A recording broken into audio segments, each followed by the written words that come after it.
And welcome to DS गुरुजी। इस video में हम आपके लिए लेकर आए हैं आरआरबी के लिए आगामी एग्जाम से जुड़े इंडियन पॉलिटी के अति संभावित प्रश्न हैं, भारतीय राज्य व्यवस्था से जुड़े प्रश्न हैं। इससे पहले वाले वीडियो में 30 प्रश्न इसके अपन कर चुके थे और आगे भी इसके प्रश्न करेंगे इंडियन पॉलिटी से जुड़े, तो उन्हीं प्रश्नों को आज करेंगे। 30 अति संभावित प्रश्न यहाँ पर हम लेकर आए हैं। पहला प्रश्न है आज का इंडियन पॉलिटी का, विश्व 1953 में गठित राज्य पुनर्गठन आयोग के अध्यक्ष कौन थे? राज्य पुनर्गठन आयोग की स्थापना कब हुई या ये कब गठित हुआ, इसके बारे में अगर जानना है तो सबसे पहले पता होना चाहिए इसका गठन कब हुआ।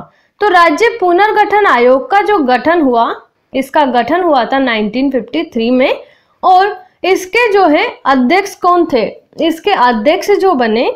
इसके अध्यक्ष बने थे न्यायमूर्ति फजल अली। जब पहली बार राज्य पुनर्गठन आयोग का गठन हुआ 1953 में, तो इसके पहले अध्यक्ष जो बने थे वो बने थे न्यायमूर्ति फजल अली। संविधान सभा के सदस्य प्रतिनिधि थे।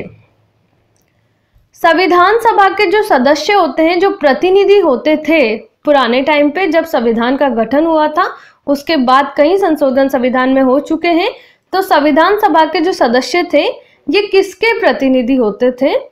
ये प्रतिनिधि होते थे जनता द्वारा प्रत्यक्ष निर्वाचित।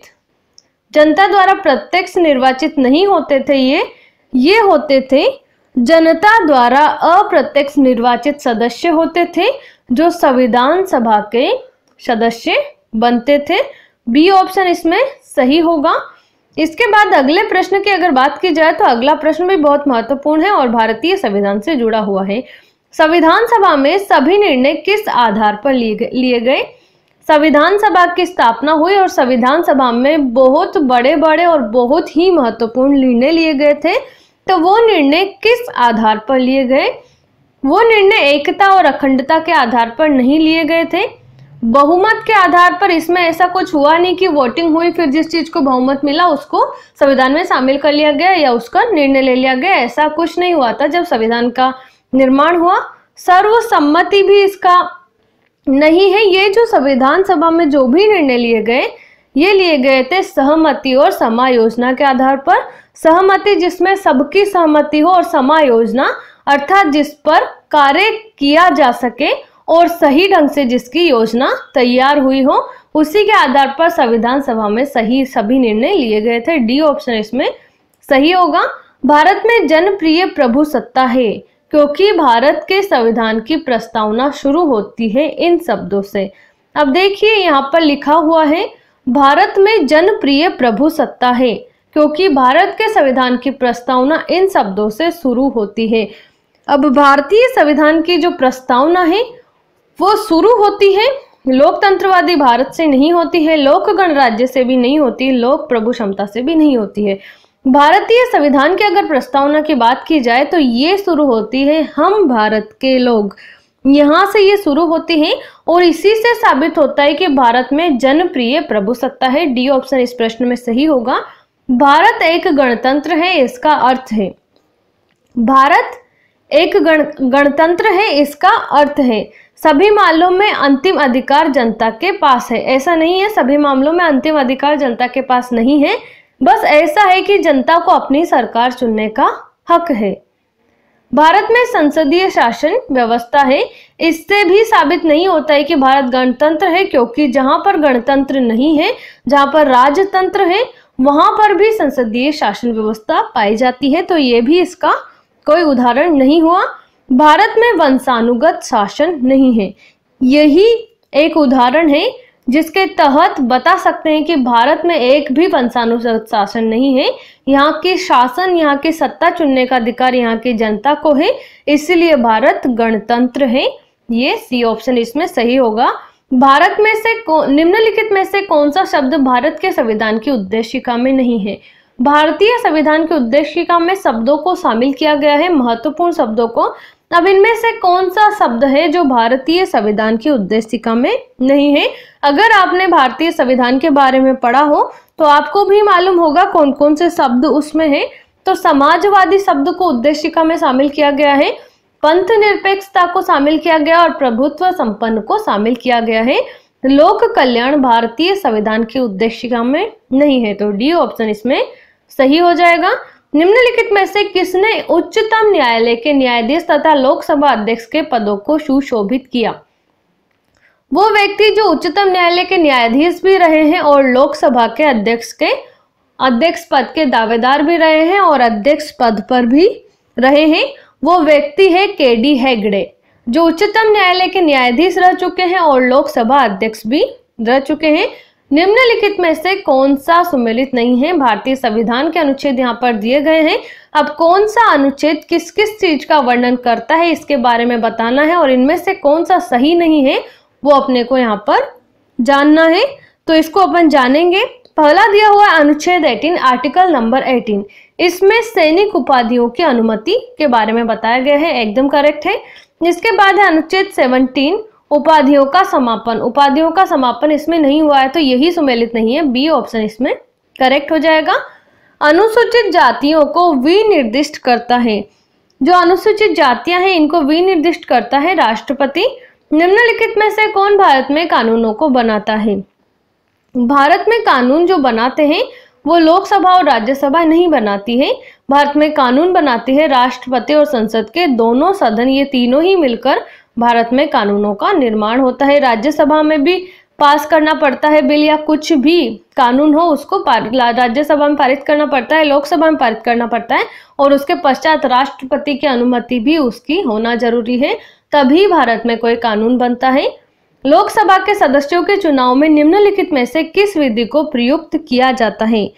लोकसभा के जो सदस्यों के चुनाव है निम्नलिखित में से किस विधि को प्रयुक्त किया जाता है? ये विधि प्रयुक्त किया जाता है भूभागीय प्रतिनिधित्व, ए ऑप्शन इसमें सही होगा। कल्याणकारी राज्य का क्या उद्देश्य है? कल्याणकारी राज्य का जो उद्देश्य होता है ये होता है अधिक संख्या का अधिकतम कल्याण। नहीं, ये इसका उद्देश्य नहीं होता है। जो कमजोर वर्ग के व्यक्ति हैं उनका कल्याण करना, ये होता है कल्याणकारी राज्य का उद्देश्य। भारत की संप्रभुता किसमें निहित है? भारत की संप्रभुता किसमें निहित है? तो भारत की संप्रभुता डेफिनेटली भारत की जनता में निहित है। भारतीय संविधान का अभिभावक कौन है? भारतीय संविधान का अभिभावक जिसको माना गया है वो है सर्वोच्च न्यायालय। भारतीय संघीय व्यवस्था की एक विशेषता है, भारतीय संघीय व्यवस्था, इसकी एक महत्वपूर्ण विशेषता के बारे में अगर अपन जाने तो भारत में दोहरी नागरिकता नहीं है। संविधान की सर्वोच्चता, ये संघीय व्यवस्था की एक विशेषता है। भारत में संविधान को ही सर्वोच्च स्थान दिया गया है, बी ऑप्शन इसमें सही होगा। भारतीय संविधान का आप किस प्रकार वर्णन करेंगे? भारतीय संविधान का अगर वर्णन करना हो तो आकार में मध्यम है। भारतीय संविधान आकार में मध्यम नहीं, आकार में काफी विस्तृत संविधान है हमारा, बहुत छोटा और सुसंहत। भारत का संविधान बिल्कुल भी छोटा नहीं है, बहुत सारे आर्टिकल्स हैं, उनके अलावा भी संशोधन भी हुए हैं और छोटा बिल्कुल संविधान नहीं है भारत का। विश्व के सबसे विस्तृत संविधानों में से एक संविधान है अपने भारत का संविधान, सी ऑप्शन इसमें करेक्ट होगा। भारतीय संविधान में संविधान संशोधन की प्रक्रिया का आधार है। भारतीय संविधान जो है इसमें संविधान संशोधन की प्रक्रिया का जो आधार है वो है दक्षिणी अफ्रीकी संविधान, यही संविधान संशोधन की प्रक्रिया का आधार है। दक्षिणी अमेरिकी संविधान में जिस तरह से, अफ्रीकी संविधान में जिस तरह से संशोधन होता है उसी तरह से अपने भारत में संविधान संशोधन की प्रक्रिया चलती है। भारतीय संविधान में सबसे ज्यादा प्रावधान कहाँ से लिया गया है?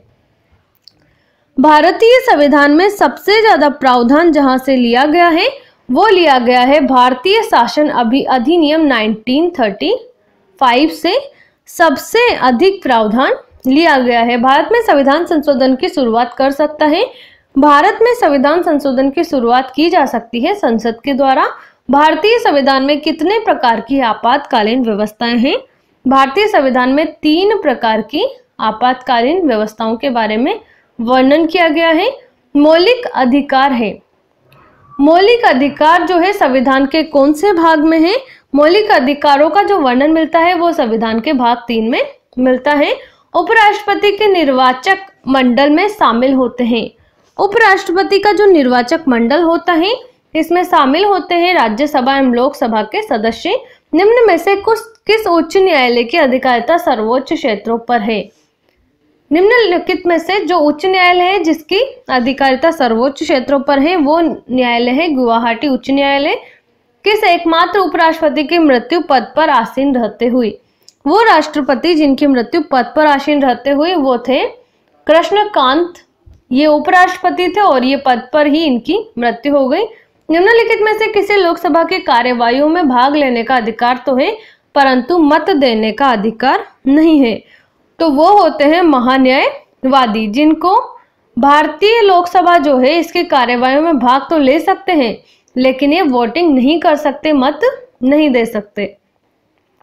इसके पश्चात अपना जो प्रश्न है वो है राज्य के नीति निर्देशक सिद्धांतों के अनुसार किस आयु तक के बच्चों को निःशुल्क एवं अनिवार्य शिक्षा देने की आशा की जाती है? ये आशा जो की जाती है ये की जाती है 14 वर्ष के बच्चों तक। संविधान के किस संशोधन अधिनियम के द्वारा 6 से 14 वर्ष के सभी बच्चों के लिए शिक्षा के अधिकार को मूल अधिकार बनाया गया है? ये जो संविधान का संशोधन है ये संविधान का संशोधन है 86वां संविधान संशोधन। भारत के राजनीतिक दलों की राष्ट्रीय एवं क्षेत्रीय दलों का दर्जा कौन करता है? तो इसका दर्जा जो कौन प्रदान करता है? ये प्रदान करता है चुनाव आयोग के द्वारा। लोकसभा अध्यक्ष को पदमुक्त किया जा सकता है। लोकसभा अध्यक्ष को पदमुक्त किया जा सकता है लोकसभा सदन के कुल सदस्यों के बहुमत से अविश्वास प्रस्ताव पारित करके लोकसभा अध्यक्ष को पदमुक्त किया जा सकता है। नीति निर्देशक सिद्धांत शामिल है। नीति निर्देशक सिद्धांत शामिल है भाग 4 में, ए ऑप्शन इसमें करेक्ट होगा। तो दोस्तों ये थे इंडियन पॉलिटी से जुड़े आगामी एग्जाम्स के लिए अति संभावित प्रश्न हैं। इस वीडियो में इतना ही। बाकी जानकारी के लिए आप DS गुरुजी के साथ जुड़े रहें and thank you so much. Thanks for watching.